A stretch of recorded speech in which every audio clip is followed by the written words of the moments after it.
साथीहरू स्वागत छ हजुरहरूलाई मेरो युट्युब च्यानलको यस भिडियोमा।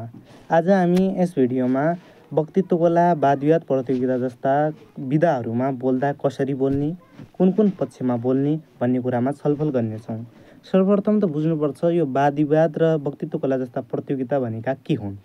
वक्तित्व कला प्रतियोगिता एउटा यस्तो प्रतियोगिता हो जसमा हामीले एउटा निश्चित विषयमा केन्द्रित रहेर बोल्नुपर्छ। जस्तै एउटा विषय छ देश विकासमा युवाको भूमिका। हामीले वक्तित्व कला प्रतियोगितामा यस विषयमा केन्द्रित भएर आफ्ना मन्तव्य राख्नुपर्छ, आफ्नो भनाइहरू प्रस्तुत गर्नुपर्छ।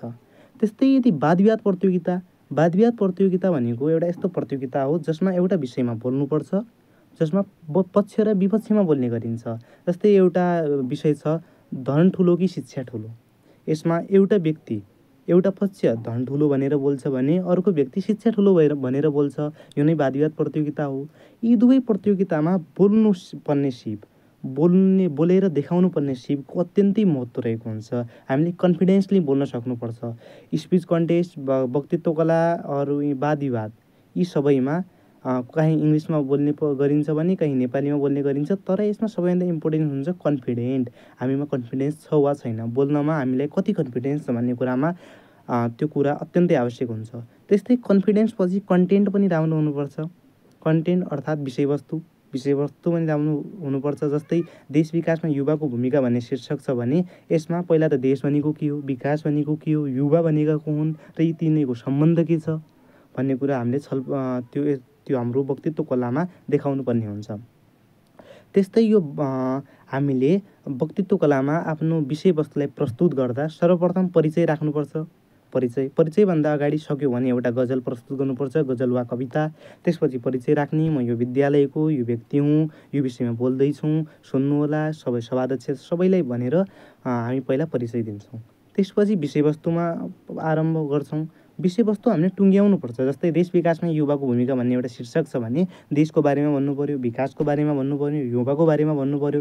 त्यसपछि ती विषयवस्तु अर्थात् मेन टपिक के थियो, देश विकासमा युवाको भूमिका, त्यसको बारेमा व्याख्या गर्नु पऱ्यो।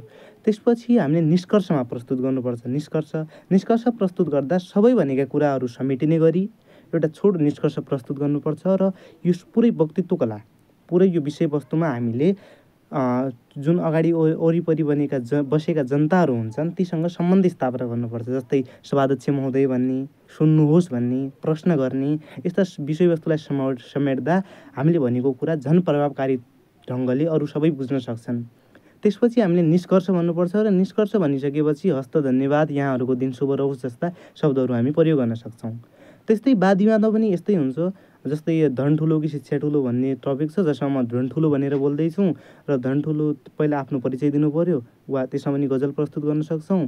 त्यसपछि धनको बारेमा भन्नु पऱ्यो, कसरी ठुलो हुन्छ यो शिक्षा भने त्यस्ता कुराहरू गर्नु पऱ्यो। त्यसपछि पूर्व वक्ताले यदि कुनै टिका टिप्पणी गरेको थियो भने त्यसमा माथि टिका टिप्पणी गर्ने कुनै राखेको थियो उसले।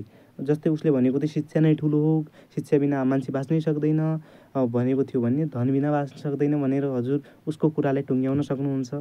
यसरी वादविवाद र वक्तित्व कलामा हामी आफ्नो विषयवस्तुलाई प्रस्तुत गर्न सक्छौँ।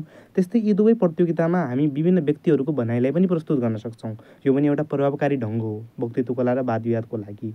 यसरी हामी वादविवाद र वक्तित्व कलाको लागि प्रिपरेसन गर्न सक्छौँ। यदि हजुर पनि त्यसको लागि प्रिपरेसन गर्दै हुनुहुन्छ भने हजुरलाई अल द बेस्ट। राम्ररी आफ्नो प्रतियोगिता दिनुहोला, कन्फिडेन्टली बोल्नुहोला, प्र्याक्टिस राम्ररी गर्नुहोला र यस्तै मोटिभेसनल र एजुकेसनल भिडियोको लागि हाम्रो च्यानललाई सब्सक्राइब गर्न नबिर्सनुहोला। हस्त धन्यवाद। यहाँहरूको दिन शुभ रहोस् म पनि भन्छु है।